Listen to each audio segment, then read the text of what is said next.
Safa மருவாவுல செய்ய வேண்டிய 6 இபாதத்தில் முதல்ல சஃபாவில் ஏறும்போது என்ன ஓதுன? இன்ன சஃபா வல் மருவத்தை மின் ஷாயிரில்லான்னு சொல்லிட்டு சூரத்துல் பக்கராவுடைய 158வது ஆயத்து ஓதணும்.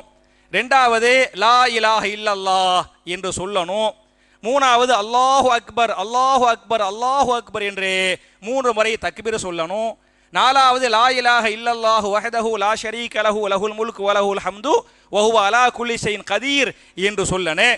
ஐந்தாவதாக என்ன சொல்ல வேண்டும் என்று சொன்னால், அதை இன்மா முஸ்லிம் தங்களுடைய சஹீஹ் முஸ்லிமில் 2334வது ஹதீஸாக இந்த துஆவை பதிவு பண்றாங்க.